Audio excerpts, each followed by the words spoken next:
अस्सलाम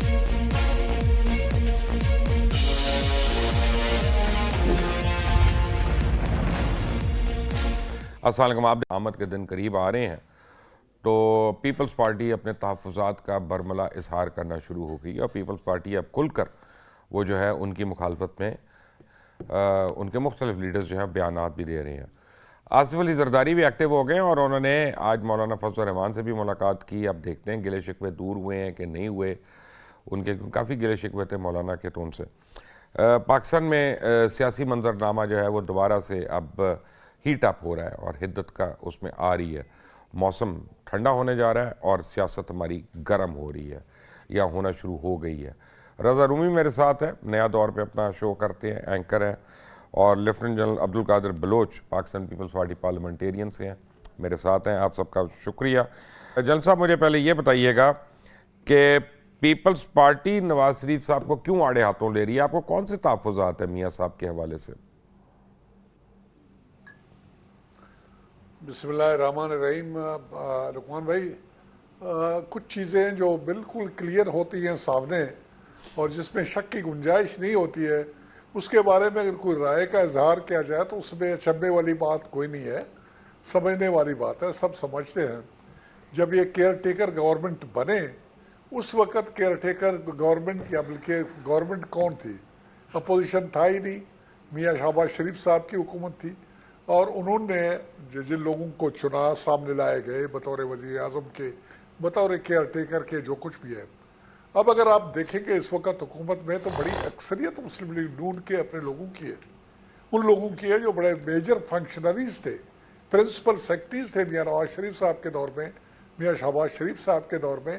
उनका बहुत अमल व दखल था सियासी मामलात में। अलावा इसके बाकी भी बेशुमार ऐसी चीज लोग हैं जिनका डायरेक्ट ताल्लुक PMLN से रहा है, तो नेचुरली उनसे ये तो उम्मीद नहीं की जा सकती है कि वो PMLN के व्यू पॉइंट को अबंडन करेंगे और वो हमारी तरफ आने की कोशिश करेंगे। लेकिन on the other hand requirement इस बात की होती है कि जब भी कोई केयर टेकर गवर्नमेंट बन जाए और इलेक्शन उन्होंने कराने हो, उनसे तो यही उम्मीद की जाती है कि वो न्यूट्रल रहेंगे, लेवल प्लेइंग फील्ड सबको प्रोवाइड करेंगे, किसी की तरफ खास झुकाव उनका नहीं होगा। अब जो कुछ हुआ है सामने है, उनमें तब्दीली नहीं लाई जा सकती है। बेशुमार ऐसी चीज़ें बताई जा रही है। तो ऐसे भी तो वजीर हैं बड़े जो आपके कहने पे भी आए हैं और आपकी तरफ लिंकेजेस हैं उनके। खुद पंजाब की भी काबीना में ऐसे लोग हैं, खास नहीं कम ज़्यादा हैं तो सही ना, वो एक भी हो तब भी हैं। नहीं, बहुत कम है, कोई ऐसी बात नहीं है। सिर्फ ये है कि उनके पुराने ताल्लुकात की बुनियाद के ऊपर अगर कोई एंगल उनका बनाया जाता है तो दैट्स अ डिफरेंट इशू, लेकिन उनके मामले में बहुत ज़्यादा क्लियर मामला है। और अलावा इसके जो अभी पुराने शायद सही लफ्ज़ नहीं, देरीना ताल्लुकात की बिना पे कह सकते हैं, क्योंकि उनकी ये नहीं कि ताल्लुक ख़त्म हो गया है। चले आप बेहतर लफ्ज़ों का चुनाव करते हैं, मैं आपसे एग्री करता हूँ और उसी बात की तरफ हम चले जाते हैं। कोई लेकिन झुकाव बहुत ज़्यादा एक तरफ है, पलड़ा जो है ना वो एक। तो आपको लगता है कि नून लीग को यानी एज मिल रही है, एज दी जा रही है? नहीं, देखें जी, अभी तो इलेक्शन होने हैं, इलेक्शन में क्या नतीजा निकलेगा, मैदान कैसे सजेगी, क्या कार्रवाई होगा। फिलहाल तो इस वक्त जो चीज़ सामने है वो मियाँ साहब के आने की कार्रवाई है जो 21 तारीख को आ रहे हैं। 21 तारीख को बहुत कुछ किया जाना है, बहुत कुछ प्लान किया गया है। उसका असर क्या पड़ेगा लोगों के ऊपर, सियासी तौर पर माहौल में क्या तब्दीली उसकी वजह से आएगी, मुस्लिम लीग नून जो कुछ प्लान कर रही है, क्या वो इनकलाब उसके हक में आने वाला है कि मामला टोटली टर्न हो जाए उनके फेवर में और उस वक्त हर तरफ से वह बल्ले बल्ले हो जाए उनके। ये वो चीज़ें जो उन्होंने प्लान की हुई है। अभी उसके लिए जहाँ तक सोच की बात होती है, आदमी जब सोचता है जस्टिफिकेशन कोई नज़र नहीं आती है। मियाँ साहब आ रहे हैं, 4 साल बाहर रहे, इसमें कोई शक नहीं है। 4 साल बाहर रहे, अदालती अहकामात के तहत बाहर गए, लेकिन 4 साल की बीमारी की जस्टिफिकेशन अभी तक नहीं हो सकी है। चले, मैं उसकी बहुत इज्जत करता हूँ, उस पार्टी में रहा हूँ। अभी वो जब आ रहे हैं तो अपने मुल्क में आ रहे हैं। अपने मुल्क में आने के लिए सेलिब्रेशंस की क्या ज़रूरत है, स्पेशल ओकेजन बनाने की क्या ज़रूरत है? क्या वो सफरिंग्स थे, क्या वो तकालीफ थे जो उन्होंने बर्दाश्त किए वहाँ पर होते हुए, जिसको अभी सेलिब्रेट करने की रिक्वायरमेंट है? क्या है, क्या नहीं है, क्या हासिल करना चाहते हैं? ये वो चीज़ें हैं जो शक डाल देते हैं जहनों में और समझ नहीं आती है कि उससे हासिल क्या करना चाहते हैं। लेकिन एक चीज़ है जो सामने है, वो ये है कि वो एक ऐसा इन्वायरमेंट क्रिएट करना चाहते हैं जहाँ तरफ लोगों का झुकाव एक तरफ से हट के दूसरी तरफ चला जाए, और इसको मैं यहीं पर ही छोड़ूंगा, आगे नहीं ले जाऊंगा। आते हैं रजा रूमी, एक खबर आपको मैं सुना देता हूँ और एक खबर आपसे मैं सुनना चाहूँगा क्योंकि आपको ज़रूर पता होगी। वो मेरे पास जो खबर है वो ये है कि 26 तारीख को इलेक्शन कमीशन ने जो पिटिशन लगाई हुई है फवाद हसन फवाद और राहत चीमा के ख़िलाफ़, उसमें बहुत अहम चांसेस हैं कि ये दोनों वज़ीर जो हैं ये अपने ओहदे से हाथ धो बैठे, क्योंकि वो पिटीशन काफ़ी सख्त है और इनके ऊपर काफ़ी इल्ज़ामात हैं, जैसे जल साहब ने अभी फरमाया। दूसरी खबर आपने मुझे देनी है कि 19 तारीख को क्या जजमेंट आ रही है सुप्रीम कोर्ट की। देखिए, मेरे पास तो जो आप खबर दे रहे हैं वो तो यकीनन हालात उसी डायरेक्शन में जा रहे हैं, क्योंकि इलेक्शन कमीशन ये नोटिस ना लेता अगर वो कार्रवाई ना करना चाहता। और मेरे ख्याल से ये एक मामला ऐसा है कि इसको देखना चाहिए था, बल्कि बड़ी ताख़ीर कर दी इलेक्शन कमीशन ने। अगर ये वाले तहफ़्फ़ुज़ात हैं पाकिस्तान पीपल्स पार्टी के या किसी और पार्टी के, या इलेक्शन कमीशन की खुद ये जिम्मेदारी बनती है कि वो केयर टेकर कैबिनेट जो है और उसके जो लिंकेजेस हैं उन पार्टियों के जिन्होंने जाना है इलेक्शन के मैदान में, वो खुद उसको प्रोब करे और देखे कि किस हद तक वो असरअंदाज हो सकते हैं इलेक्शन के प्रोसेस पर। तो ये तो बहरहाल एक अच्छी चीज़ है, थोड़ी सी पहले हो जाती तो बेहतर होता। एक ड्यू प्रोसेस और एक ट्रांसपेरेंसी ज़रूरी होती है। जहाँ तक सुप्रीम कोर्ट के फैसले की बात है, देखिए वो मैं उसके बारे में कहना कबल अज़ वक्त है और मेरे पास कोई खबर नहीं है। सच्ची बात तो ये है, आप ज़्यादा लगता क्या आपको, आप क्योंकि आप बहरहाल एक जुडिशल फैमिली से हैं तो आपको पता होगा, इसलिए मैं कह रहा हूँ कि जजेस का माइंड क्या है, कैसे देखते हैं। देखिए, अभी तो जजेस का माइंड जो है वो तो अब नए, आपने देखा है कि नए चीफ जस्टिस के आने के बाद जो है अब प्रिडिक्ट करना मुश्किल हो गया है। पहले तो एक तरीके, एक लाइन के ऊपर अदालती अहकामात काफ़ी सालों से चल रहे थे, अब 6-7 साल से, तो पता था कि क्या होगा क्या नहीं होगा। अभी थोड़ी सी वो अनप्रिडिक्टेबिलिटी का एलिमेंट आ गया है, क्योंकि मौजूदा चीफ जस्टिस जो हैं वो आपने देखा है कि वो अपनी इंडिपेंडेंट सोच के मालिक भी हैं और वो फ़र्क तरीके से अदालत को भी चला रहे हैं। ये live broadcast, let's be straight, एक तरफ इलेक्शन कमीशन में अमेंडमेंट है उनके एक्ट में और एक तरफ सुप्रीम कोर्ट की जजमेंट है चीफ जस्टिस की सरबराही में। Which will prevail in your opinion? देखिए, जो सुप्रीम कोर्ट की जो जजमेंट है वो प्रिवेल करती है। कानून तो बड़ा इस पे वाजे है।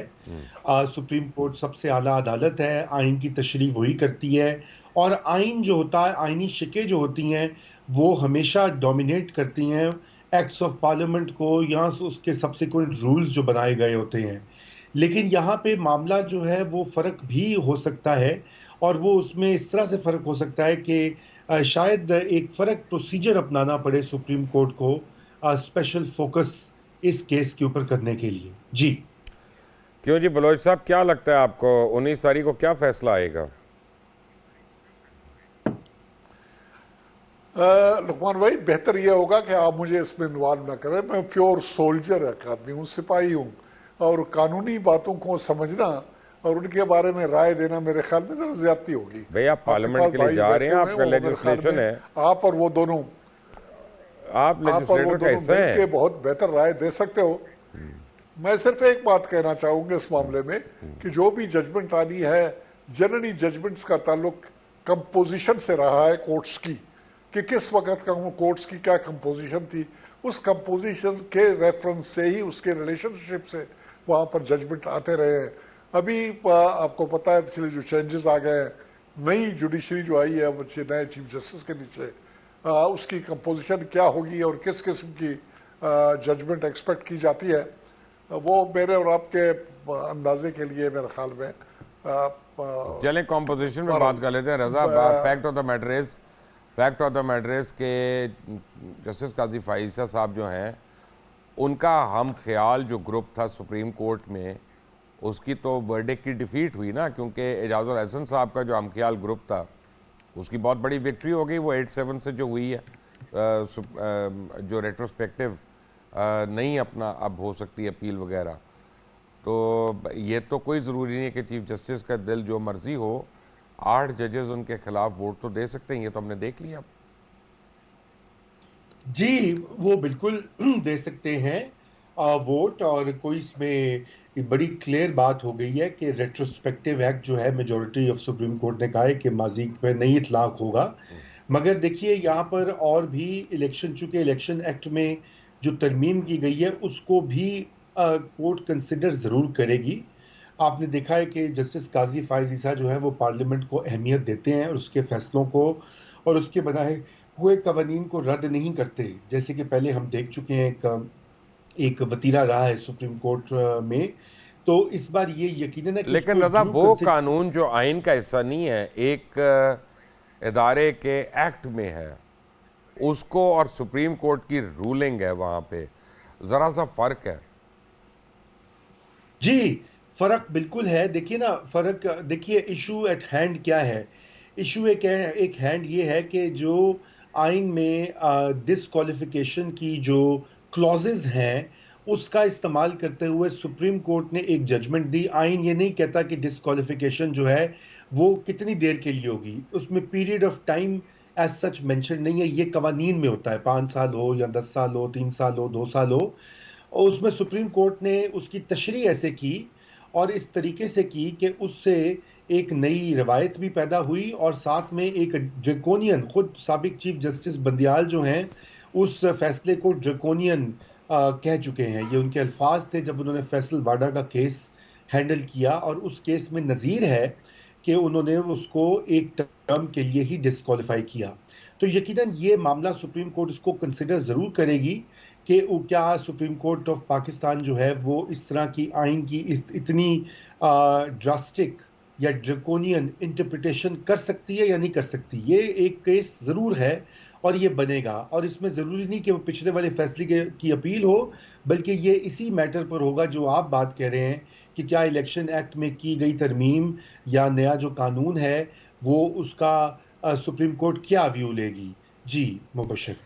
अब्दुल कादिर बलोच साहब, खुर्शीद शाह साहब कह रहे हैं कि जिस समय मियाँ साहब वापस आ रहे हैं लगता है वो ट्रैप हो रहे हैं, और काफ़ी लोग उनको वज़ीर आज़म बनने की मुबारकबाद दे रहे हैं। आप लोग कह रहे हैं वो ट्रैप हो रहे हैं। ट्रैप कैसे हो रहे हैं? देखिए जी, ये ट्रैप होने वाली बात तो मेरे समझ नहीं आ रही है। हमारे इन्हीं कोर्ट्स के जज साहबान ने गाड़ियों के अंदर बैठ के भी लोगों को ज़मानतें दी है और उनकी स्टेटमेंट्स वगैरह लेते रहे हैं, कार्रवाई करते रहे हैं। तो क्वेश्चन ये है कि जब मियाँ साहब आ रहे हैं और उनकी इतनी बड़ी पार्टी है, उसमें बड़े सोच समझ रखने वाले लोग हैं, और फिर डील्स की भी बात की जा रही है और इसके बारे में काफ़ी शवाहिद भी है, और ये तमाम चीज़ें जब वहाँ पर मौजूद है, इन तमाम चीज़ों की मौजूदगी में ये सोच लिया कि मियाँ साहब ट्रैप होने के लिए आ रहे हैं और ट्रैप हो जाएंगे, मेरे ख्याल में ऐसी कोई बात नहीं है। अगर इस किस्म का कोई वाक़या हो जाएगा जो कि अनएक्सपेक्टेड हो, जनरली लोग यही ख्याल कर रहे हैं कि शायद उनके आने के ऊपर उनकी ज़मानत हो जाएगी और जेल जाने की रिक्वायरमेंट उनकी नहीं होगी और उनको जो रिलीफ मिल रहा है वो मिल जाएगा। बहुत इस बात का भी इम्कान है कि वो खुद ये फैसला कर ले कि सीधा मैं जेल जाऊंगा और वहाँ से जाके कोर्ट के सामने अपीयर होके उसी दिन के अंदर सुबह के वक्त ये कार्रवाई शुरू करके शाम तक और हो सकता है। कोई ऐसी बात नहीं है, उसमें ज़्यादा ग्रेस होगा मेरे ख्याल में अगर उस किस्म की कार्रवाई की जाए, बजाय इसके कि वो वहाँ पर जहाज़ में हो और उसको वो रिलीफ मिल जाए और जहाज़ से नीचे उतर के सीधा जलसागाह में चले जाए। मेरे ख्याल में, मेरा अपना ये ज़ाती ख्याल है, आई कुड बी रॉन्ग, मकसद है, आई मीन राय है, और वो ये है कि इसमें ज़्यादा बेहतरी होगी कि अगर कानून को फॉलो करे। यही बातें वो कहते रहे, उसके पार्टी वाले कहते रहे कि वो कोई बुशग्राफी नहीं करेंगे, दाएं बाएं नहीं करेंगे, और वो कानून को फॉलो करने की कोशिश करेंगे और कोर्ट्स की तरफ से रिलीफ लेने की कोशिश करेंगे। ये उनकी कोशिश होनी चाहिए। क्यों रजा खुर्शीद शाह को यूँ क्यों कहना पड़ा है कि मियाँ साहब ट्रैप हो रहे हैं? देखिए, ये मुबशर आपको पता है कि ये एक राय है, बिल्कुल मौजूद है ये वाली राय, और सिर्फ खुर्शीद शाह साहब नहीं और भी बहुत सारे लोग इसको कह चुके हैं। देखिए बात ये है कि मियाँ नवाज शरीफ जो हैं वो बज़ाहिर तो PMLN इस हद तक बड़ी कामयाब हुई है क्योंकि इस वक्त मसला जो है वो उनके लिए आसान भी थोड़ा सा है कि इमरान खान साहब मीडिया में तो मौजूद नहीं है उनकी, ना उनकी रोज की वीडियो या रोज का बयान नहीं चलता। इसलिए एक स्पेस है जहाँ पे पीएमएलएन ने ऐसा बयानिया अपनी बना रहे हैं कि जहाँ पे ये लग रहा है कि जी मियाँ साहब वापस आ रहे हैं और उनका शानदार इस्तकबाल होगा और पीएमएलएन इलेक्शन में जाएगी और कामयाब होगी और नवाज शरीफ चौथी बार वजीर आजम बनेंगे। इस्टेब्लिशमेंट से बातचीत क्लियर है, वहाँ पे सब सिग्नल ग्रीन है। तो बात यह है कि बहुत सारे ऐसे मामलात हैं, शवाहिद को देखना चाहिए। उसमें सबसे बड़ा तो कानूनी मसला है जिसका आप जिक्र कर रहे हैं। अगर सिग्नल इतना ही ग्रीन होता मुबशर लुकमान साहब, तो फिर मुझे बताइए कि ये इस बहस में आने की ही क्या जरूरत थी। माजी में हमने देखा ना कि जब उनको डिस्क्वालीफाई करना था ताहयात, जब यूसुफ रजा गिलानी को वजीर आजम की नौकरी से बर्खास्त करना था, तो उस वक्त तो सुप्रीम कोर्ट ने बड़े वाज़ेह तरीके से और दबंग तरीके से ऐसे फैसले दिए जो कि इन दो वज़ीर आज़म के फारिग होने की का सबब बने। अब कुछ लोग कहते हैं उसमें इस्टेब्लिशमेंट का भी रोल था, पता नहीं वल्लाह आलम कितना था या कितना नहीं है। यूजुअली तो इस तरह के फैसलों में बिल्कुल इस्टेब्लिशमेंट की एक फुटप्रिंट ज़रूर होता है। तो अब बात यह कि अभी तो ऐसा कोई चीज़ नहीं आपको दिखाई दे रही। हाँ, ये है कि वो आ रहे हैं वापस, उनको उनकी पार्टी को इजाज़त पहले तो नहीं थी 2016 17-18 में बड़ी, बल्कि 2018 के इलेक्शन उसके बाद तो बड़ी कदगने थी। बहुत सारे इनके लोग जेल में भी गए, बल्कि खुद पीपल्स पार्टी के बहुत सारे रहनुमा, खुद खुर्शीद शाह साहब कितनी देर जेल में रहे। और फिर बाद में जिस तरह से उनके साथ जो सलूक हुआ जेल में, और जरदारी साहब के साथ, उनकी हमशीरा के साथ वगैरह वगैरह, पूरी लंबी फहरिस्त है, क्या क्या गिनवाए इंसान। मगर बात यह कि अभी वो वाली तो नहीं है सख्तियां इन दोनों पार्टीज पर, लेकिन उसके साथ साथ ये भी कोई वाजे सिग्नल नहीं दिखाई देता कि मियां नवाज शरीफ को आके तो बिल्कुल ही जिसे कहते हैं फूलों की एक सेज जो है वह तैयार की जाएगी, वो मसनद पर जाके बैठ जाएंगे। कतई ऐसा नहीं है। और उसकी एक बहुत बड़ी एक और वजह यह भी है कि उनको आकर इलेक्शन भी लड़ना है, इलेक्शन में जीतना भी है। जितना भी आप आजकल के ज़माने में इलेक्शन मैनेज करने की कोशिश करें, मैं आजकल के सोशल मीडिया के ज़माने में मैनेज नहीं होते। ये 1980s वाला पाकिस्तान नहीं है, 1990s वाला नहीं है। अब इसका हर शख्स के पास स्मार्टफोन है, हर शहरी, हर वोटर खुद एक रिपोर्टर है। और अगर कहीं पे इस तरह की कोई धौंस या वो सख्ती की गई कि पीएमएलएन को जितवाने के लिए, तो बड़ा उस पर शोर और हंगामा होगा। और इस वक्त पीएमएलएन की मकबूलियत भी जो है वो कम हुई है। हमने आपको इसका बहुत तस्करा भी हुआ है, सर्वेस भी शो कर रहे हैं, जलसे भी शो कर रहे हैं। खुद पीएमएलएन के लोग प्राइवेटली एतराफ़ करते हैं कि बड़ा मसला है मियाँ साहब को। और यकीनन मियाँ साहब को मसला है कि वो आगे क्या बताएंगे कि उनके भाई ने हुकूमत में आके 40-45% महंगाई कर दी और बेरोजगारी और कसाद बाजारी का बाजार गर्म किया। तो उनके पास सभी इस वक्त कुछ बताने को भी बड़ा प्रॉब्लम है। ये एक चैलेंज है। और मुझे इसीलिए लगता है कि ट्रैप शायद बहुत सख्त किस्म का वर्ड है, और तो लेकिन ये कि वो एक मुश्किल सूरत हाल में ज़रूर आ रहे हैं, ये बात वाज़ेह होनी चाहिए मेरे बात ख्याल बड़ी से। क्लियर है अपना बलोच साहब के चौधरी असद रहमान कहते हैं पीएमएलएन के जो बड़े सीनियर रहनुमा हैं कि जो नवाज शरीफ का इस्तकबाल करने जाएगा वो सीधा जन्नत में जाएगा। तो अब आप लोग इस बयानिए का मुकाबला कैसे करेंगे? लुकमान भाई, बयानिया उनसे बन नहीं पा रहा है। वो बयानिया नहीं बना सके हैं, कोई नैरेटिव लोगों को दे नहीं सके हैं। क्या बता रहे हैं? ये बता रहे हैं कि वो उम्मीद लेके उम्मीद बन के आ रहे हैं यहाँ पर, और उनके जेब में बेशुमार सोल्यूशन इस किस्म के होंगे जो उन्होंने अब तक अपने दिल में रखा हुआ था, अपने जेब में रखा हुआ था। उनके भाई ने अपने 16 महीने की हुकूमत के दौरान कम से कम 1 दर्जन मरतबा वहाँ से यूके गए, वहाँ उनसे मुलाकात की, और वो राज और वो तरीका और वो अकदाम जो उठा सकते थे जिससे इकानमी में बेहतरी आ सकती थी, मुल्की मईशत ठीक हो सकता था, मुल्की मामला ठीक हो सकते थे, उसने भाई को बताना गवारा नहीं किया। क्या ये पार्टी ऐसी है कि जहाँ पर जो कुछ भी है सिर्फ पार्टी कायद के पास है और पार्टी के किसी और लीडर को उसके बारे में कोई खबर नहीं होती है, कुछ पता नहीं होता है? मरियम नवाज बीबी को कुछ पता नहीं है, शहबाज शरीफ साहब को कुछ पता नहीं था, हासिल इकबाल साहब को कुछ पता नहीं था कि अभी ये वो चीज़ वहाँ से बयानिया बना के ला रहे हैं जी वो आएंगे तो जिस वक्त वो आएंगे तो सब कुछ ठीक ठाक हो जाएगा। और यहाँ पर दूध और शहद की नहरें बहेगी और पाकिस्तान के सारे मसाइल ओवरनाइट हल हो जाएंगे। और मियाँ शहबाज शरीफ ने पूरे 16 महीने जितनी भी जोर लगा सकते थे, शहबाज स्पीड और फलाना स्पीड और फलाना स्पीड सब कुछ करने के बावजूद नीचे की तरफ, कुएं की तरफ चीज़ें चली गई और उसमें इम्प्रूवमेंट किसी किस्म की नहीं। दूसरी बात जो ये बताने की कोशिश कर रहे हैं कि जी दुनिया इकट्ठी हो जाए और एक खबर बन जाए, रिसेप्शन ऐसी दी जाए, दुनिया देखती रह जाए। भाई क्या कौन सा तीर मारा है उन्होंने? By the way, with all the regard और रिस्पेक्ट होना चाहिए। अगर वहाँ पर खुदा न खास्ता कोई बीमारी ऐसी थी उनकी कि 4 साल वो बीमार रहे, बहुत तकलीफ में रहे और अल्लाह ताला ने उनको सेहत दी और अभी सेहत की सेलिब्रेशन के लिए ऐसी कोई खबर है तो हमें उसके बारे में पता नहीं है।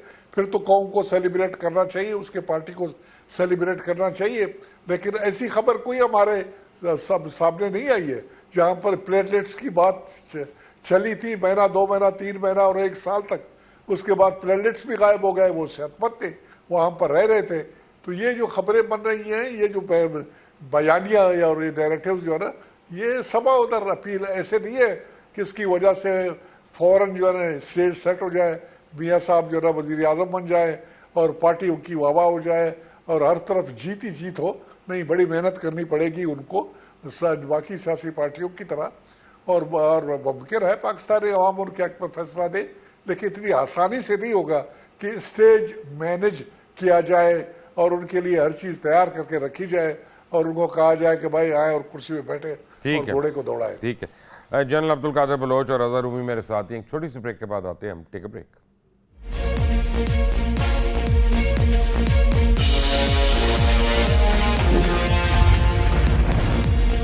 Welcome back. रज़ा रूमी, फ़ारूक हबीब ने पार्टी छोड़ दी और वो जहांगीर तरीन को प्यारे हो गए। आपके ख्याल में अनकरीब आने वाले दिनों में और कौन कौन पार्टी छोड़ रहा है?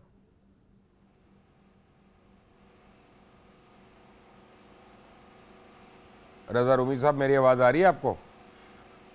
जी अब आ रही है। सॉरी जी, मैंने कहा फ़ारूक हबीब साहब जो है वो जहांगीर तरीन को प्यारे हो गए, तो आपकी क्या इत्तला है, आने वाले दिनों में कौन कौन प्यारा होने लगा जहांगीर साहब को? और देखिए, बहुत सारे लोगों का जिक्र सुन रहे हैं। मुझे नहीं पता कि जहांगीर तरीन साहब के साथ साथ कौन जाएगा। अलबत्ता ये कहने में सुनने में आ रहा है कि शेख रशीद साहब भी अनकरीब प्रेस कॉन्फ्रेंस करने वाले हैं, और भी लोगों के नाम आ रहे हैं। लेकिन मुबशर भाई, ये इसमें एक बड़ा प्रॉब्लम है। उसकी वजह यह है कि ये बात क्लियर नहीं हो पाती कि क्या वो दबाव के तहत ये कर रहे हैं या वो अपनी मंशा से कर रहे हैं। बयान देना तो बड़ा आसान होता है प्रेस कॉन्फ्रेंस करके अपनी जान छुड़ाने के लिए, लेकिन जाहिर बात है कि इस वक्त अवाम में जो मसला बना हुआ है वो ये कि लोग ये बिलीव करने को तैयार नहीं कि वाकई ही में वो अपनी मर्जी से पार्टी को छोड़ रहे हैं, या इमरान खान के बारे में जैसे पहले उसने उस्मान डार ने भी इंटरव्यू दिया, सदाकत अली अब्बासी ने इंटरव्यू दिया। तो ये वाले मसाइल हैं कि जहाँ पर हमको ये देखना पड़ेगा कि क्या वो अपनी किस हद तक वो आप क्या चाहते हैं? जब कोई प्रेस स्टेटमेंट देता है वो नहीं पसंद आता, इंटरव्यू देता है वो नहीं अच्छा लगता, प्रेस कॉन्फ्रेंस करता है वो नहीं अच्छा लगता, अब क्या करें? उनसे कहें कि यार वो बोर्ड वाले दरख्त से लटक जाओ एक दफ़ा लोगों को, ताकि यकीन आए कि तुम अपनी तरफ से कर रहे हो। नहीं, देखें, ये यकीन की बात बड़ी सादा सी है। बात यह है कि आपको भी पता है कि माजी में ये कोई पहली बार तो हो नहीं रहा। पीपीपी के में से पेट्रियट्स बनाए गए थे 2002 में। आप ने खुद उसको ऑब्जर्व किया हुआ है, रिपोर्ट किया हुआ है। पीएमएलएन के बहुत सारे लोग टिकट होल्डर्स ने टिकट्स वापस मैं तो बड़ा खुश था उस टाइम पे, मैं मुशर्रफ के साथ था, आपको याद है, मैं तो ओपनली मुशर्रफ के साथ था। जी बिल्कुल, वो एक अलग बात है। लेकिन मैं अर्ज ये कर रहा हूँ कि ये कोई नई चीज नहीं है। पार्टियों का तोड़ फोड़, बिगाड़, सवार इस वक्त ये सारी चीजें फर्ज कीजिए वो विलिंगली भी कर रहे हैं, तो इसका कोई बहुत ज्यादा असर पीटीआई के वोट बैंक पे नहीं होगा। हाँ, सीटों में पड़ सकता है, इलेक्शन पे उसका इम्पैक्ट हो सकता है, क्योंकि वोट बैंक जो है इमरान खान का वो इंटैक्ट है। और वो इंटैक्ट के अलावा ये है कि वो बहुत बड़ी तादाद में भी मौजूद है। इट इज़ नो लॉन्गर कि शायद पहले अगर वो अपना टेन्योर पूरा कर लेते और यकीनन ये वाला आलम ना होता, लेकिन इस वक्त सूरत हाल यकसर मुख्तलिफ है और फिर हमारी जनूबी एशिया में एक हाँ, तारीख लेकिन भी है रजा कि करो जब आपस की बात है, टेन्योर पूरा कर लेते तो बैंकरप्ट भी हम हो रहे थे, वो भी हमको महीना ही दूर थे फिर। नहीं नहीं, वो बिल्कुल वो वाले मसले और फॉरेन रिलेशंस के बहुत सारे कंसर्न्स थे। वो आपकी बात दुरुस्त है, मगर बात यह है कि जब आप जबरदस्ती लीडर्स को फारिग कराते हैं, जेल में डालते हैं, जो भी होता है, तो फिर उनकी सिंपथी में इजाफा होता है। ये जनूबी एशिया की तारीख है, 100 साल 100 सवा 100 साल की तारीख है। आप देखें कि वो इस वक्त वो दोहराई जा रही है। भुट्टो खानदान ने भी जो है सोबतें बर्दाश्त की, नवाज शरीफ एग्जाइल में भी गए, जेल में भी गए, और अब इमरान खान की बारी है। तो ये चीजें बूस्ट करती हैं पार्टी और लीडर्स ठीक स्पेशली है, जो अब है उनके करते हैं इससे बात। कादर बलोच साहब, आपकी पार्टी में क्यों नहीं आ रहे लोग? क्या आप में डेप्थ नहीं है पार्टी में कि आप अट्रैक्ट करें लोगों को? देखिए मुबशिर भाई, मैं थोड़ा सा रजा भाई से इख्तलाफ रखता हूँ। इस किस्म की तब्दीलियाँ पास्ट में आती रही हैं, होती रही है। लोग अपने सो कॉल्ड पॉपुलर पार्टीज को, पॉपुलर लीडर्स को अबंडन करते रहे हैं और दूसरी कैंप्स पे जाते रहे हैं, और इमीडिएट मकासद उसकी वजह से, उसके ज़रिए से लोगों ने हासिल करने की कोशिश की, वो हासिल होते रहे। पैट्रियाट बना पीपल्स पार्टी से, और वो जाके काफ लीग में शामिल हो गए और हुकूमत बन गई उनकी। और काफ लीग का एक टाइम ऐसे था जहाँ पर उनकी 2/3 मेजॉरिटी वाली गवर्नमेंट उनकी बन गई थी। लेकिन जब उनका गवर्नमेंट ख़त्म हो गया, परवेज मुशर्रफ साहब इधर उधर हो गए 2008 के इलेक्शन में, वही काफ लीग जाके ज़ीरो हो गई, उनका कोई नामो निशान भी नहीं रहा। इसी तरह से पास में कन्वेंशन लीग और काउंसिल लीग वाली कहानियाँ चलती रही। हमारे पास रिपब्लिकन पार्टी और मुस्लिम लीग के किस्से भी हमारे सामने हैं।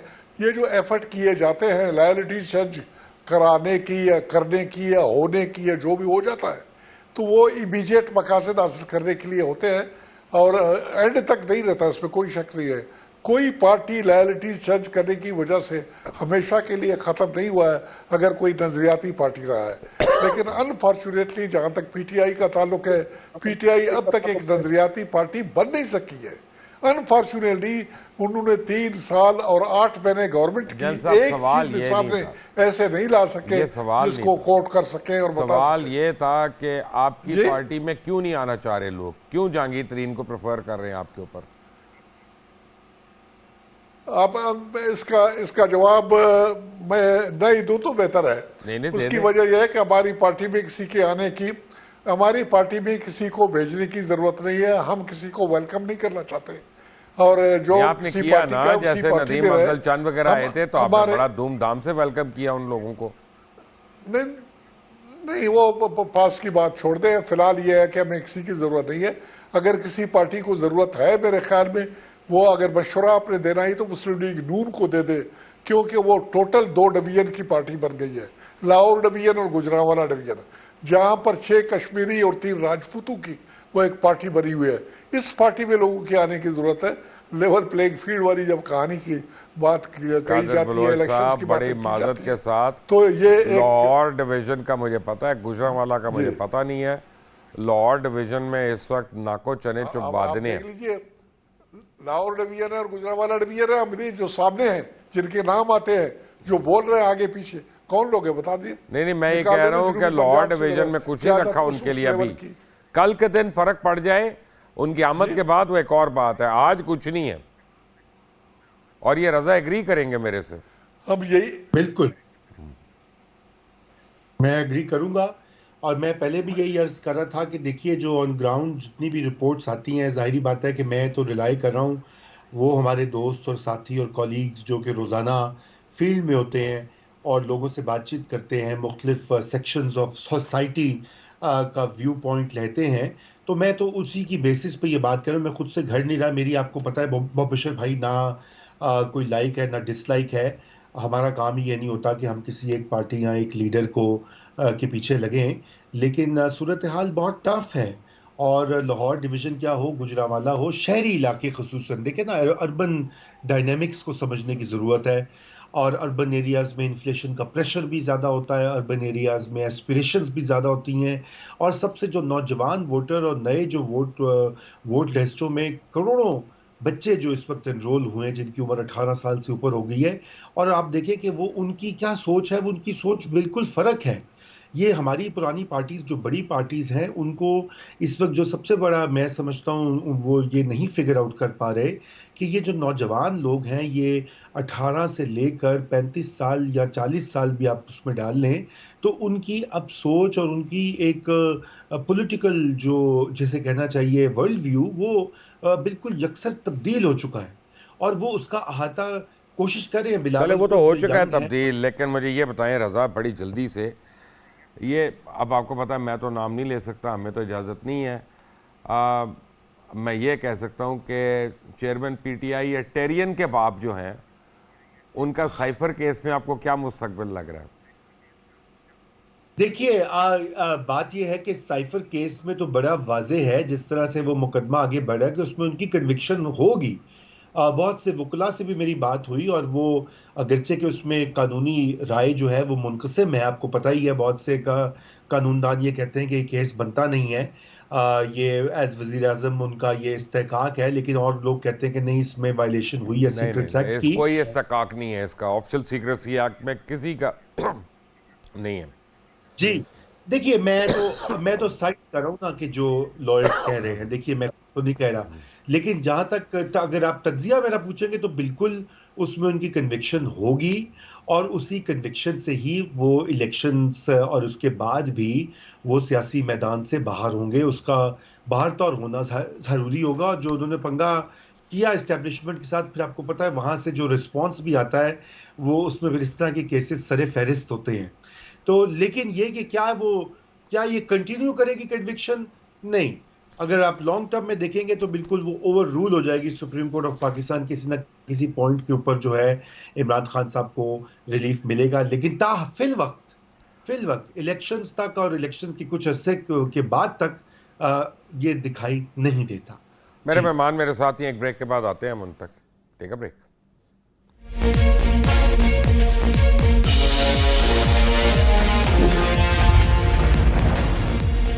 Welcome back. कादर बलोच साहब, मुझे ये बताइएगा कि अगर जनवरी के एंड में इलेक्शन होते हैं, जो कि हमें बताया जा रहा है, तो क्या आप समझते हैं कि मियां नवाज शरीफ अगले वजीर आज़म हैं?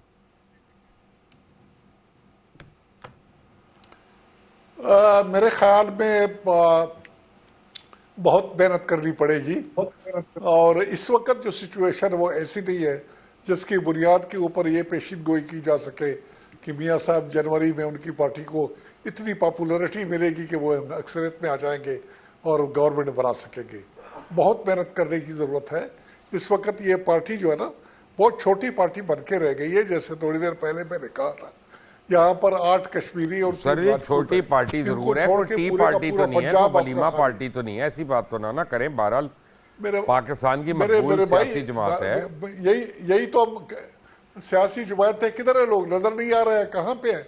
कितनी मरतबा मियाँ साहब, कितनी मरतबा बलूचिस्तान गए? 3 इलेक्शन हुए, 2008 में, 2013 में, 2018 में। कितनी मरतबा सिंध में गए मियाँ शहबाज शरीफ साहब? 2018 के इलेक्शन में कराची से इलेक्शन कॉन्टेस्ट कर रहे थे, 1 रात के लिए गए। इनको तो परवाह नहीं है। जनूबी पंजाब में कहाँ हैं इनके लोग जिनको दिखा दें? शुमाली पंजाब में लोगों को जो ना, अभी वो आज उसके डिसिप्लिन की कार्रवाई शुरू हो रही थी कि सख्त किस्म के एक्शन लिए जाएंगे और ये कार्रवाई की जाएगी, वो कार्रवाई की जाएगी। कहने का मेरा मकसद ये, उनकी पार्टी है, अल्लाह उनको नसीब कर दे। मैं इस पार्टी में रहा था, एक तरह से एक उनसियत रही है उनसे, लेकिन बहुत मेहनत करने की ज़रूरत है। पार्टी को रीऑर्गेनाइज करने की ज़रूरत है। पार्टी में बड़े क्रैक्स पड़ गए हैं, पार्टी में बड़े इख्तलाफात हैं, पार्टी में विद इन द हाउस काफ़ी कुछ करने की रिक्वायरमेंट है। लेकिन एक सिल्वर लाइनिंग है, और वो है कि मियाँ नवाज शरीफ साहब, नवाज शरीफ जिस वक्त आ जाते हैं वो रियली प्रिवेल कर जाते हैं। उनकी उसमें कोई शक नहीं है। ये पार्टी उन्हीं के नाम से बना है, उनके साथ ही ये पार्टी चलेगा। उस पार्टी को इत्तेफाक पैदा कर सकेंगे अगर उनको वो मौका मिल गया खुल के सियासत करने का और सामने आने का, और उनकी डिस्क्वालिफिकेशन दाएँ बाएँ हो गई। उम्मीद करनी चाहिए कि कुछ न कुछ नतीजा वो हासिल करेगा और पार्टी की कोई पोजीशन बनेगी। उसकी गैर मौजूदगी में अभी तक कोई ऐसी क़यादत नहीं है जहाँ से कोई ऐसे नतीजे किसी पार्टी में नहीं होती सर, एक लीडर के बगैर। लेकिन रज़ा, आप एग्री करते हैं कि 2 डिवीजन की पार्टी रह गई है ये? नहीं, मैं ये इत्तेफाक नहीं करता। मैं समझता हूँ कि उनकी इस वक्त जो है ये महंगाई और बयानिए की पिंग पोंग उसकी वजह से यकीनन उनका वोटर नाराज भी है, मायूस भी है। लेकिन ये कि पीएमएलएन एक बड़ी पुरानी उसकी अब जड़ें जो हैं 1980 से पंजाब में खुसूसन वो मौजूद हैं। उनका कई तबकात ऐसे हैं माशरे के जो उनके पीछे हैं, और वो इसीलिए मियां नवाज शरीफ को वो वापस लाया जा रहा है कि वो मुतहरिक करें उस वोटर बेस को और उस सपोर्ट बेस को, ताकि इस इलेक्शन में वो कोई डिसेंट शोइंग कर सकें। देखिए, आपने जो सवाल पूछा था पहले कि वो वज़ीर आज़म बनेंगे या नहीं बनेंगे, ये तो खैर वक्त ही बताएगा। लेकिन आपको भी ये अच्छी तरह मालूम है कि पाकिस्तान में वज़ीर आज़म बनने का जो रास्ता है वो सूबे पंजाब से जाता है। और सूबे पंजाब में अगरचे के पीटीआई की अच्छी खासी मकबूलियत है, लेकिन अगर उनका लीडर कैंपेन नहीं कर रहा, उनकी बहुत सारी पार्टी के सीनियर रहनुमा जेल में हैं, या वो टिकट नहीं लेंगे, या कैंडिडेट से ठीक नहीं होंगे, तो फिर यकीनन मैदान जो है वो जो पीएमएलएन के हक में तो अगर टिल्ट होगा अगर ना, तब ये तक तो। आप रजा ये अंडर एस्टिमेट क्यों कर रहे हैं कि चौधरी परवेज लाई रिलीज हो गए तो उनकी डायनामिक क़यादत में क्या पीटीआई जो है रंग नहीं डाल सकती? देखिए, पीटीआई बिल्कुल रंग डाल सकती है चौधरी परवेज इलाही साहब की क़यादत में, लेकिन फिर चौधरी परवेज इलाही बामुकाबला मियां नवाज शरीफ होगा। मियां नवाज शरीफ जो है वो पाकिस्तान के इस वक्त, आप उनसे उनको पसंद करें ना पसंद करें, ये जाहिर बात है, हर शख्स का अपना व्यू होता है।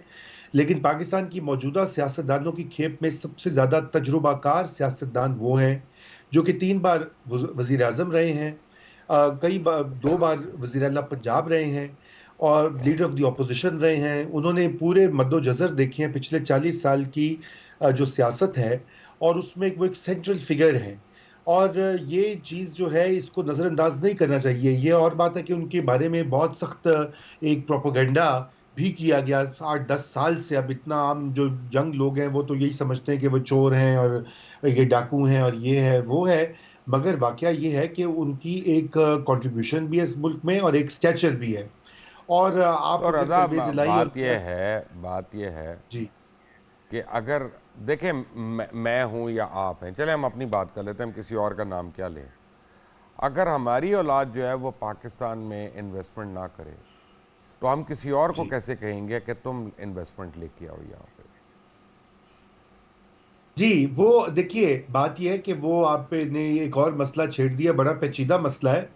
मगर आप उसमें ये भी देखिए ना कि 1999 के बाद तकरीबन एक दहाई जो है वो इस मुल्क से वो फैमिली चली गई थी, बल्कि उनको भेजा गया एक डील के तहत। आपको सारी डिटेल्स पता है, नाजरीन को भी पता है। और वो उन्होंने कुछ ना कुछ कारोबारी लोग हैं, उन्होंने जो सरमायाकार होते हैं वो फिर अपना सरमाया महफूज समझते हैं ना पाकिस्तान में। तो उसके बाद दोबारा आपने देखा कि क्या दोबारा से नवाज शरीफ को और उसकी बेटी को जेल में डाला गया। हुसैन नवाज की वो जो तस्वीर लीक की गई, उस वक्त के इदारों ने लीक की।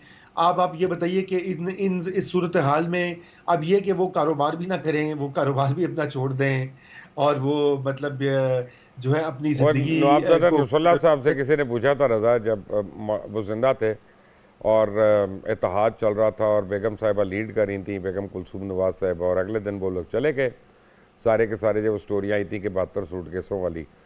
तो नवाबजादा नसरुल्लाह खान से एक हमारे बड़े सीनियर सहाफ़ी थे आरिफ जमाल साहब, उन्होंने सवाल किया, उनका नवाबजादा साहब जब आपको सुबह पता चला तो आपने क्या सोचा? तो उन्होंने कहा भाई वो हमने तो ये सोचा, सारी उम्र हम यानी अलायंस बनाते आए हैं सियासतदानों के साथ, पहली बारी कारोबारी आदमी के साथ किया और हमें झटका पड़ गया। नहीं, देखिए ना, नवाब साहब जो थे, मैं तो आपको पता है बहुत उनकी इज्जत करता हूँ, बहुत बड़े फिगर थे वो हमारे और अब हमारी उनकी तारीख बड़ी में। कमी महसूस होती है। बिल्कुल उन जैसा बंदा जो है वो हमेशा इन ऐसी सूरत हाल में एक सेंट्रल फिगर थे। मगर देखिए, वो एक आइडियलिस्टिक आदमी थे। नवाज शरीफ हो, इमरान खान हो, जरदारी साहब हो, ये पावर पॉलिटिक्स के प्रैग्मेटिक पॉलिटिशियंस हैं। पावर सीकर जो होता है पॉलिटिशियन, वो अपने देखता है कि उसने किससे क्या निगोशिएट करना है, क्या बार्गेन करना है, और कहाँ अपनी जगह बनानी है। इमरान खान साहब ने भी ऐसे ही करके इक़्तिदार लिया। नवाज शरीफ ने भी कई बार ऐसे ही अपने पत्ते खेल के इक़्तिदार हासिल किया।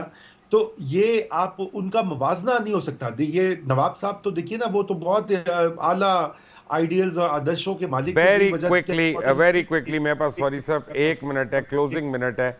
कादर बलोच साहब 1 मिनट के अंदर मुझे बताइएगा क्या मियाँ साहब अगले वजीर आजम हैं या नहीं?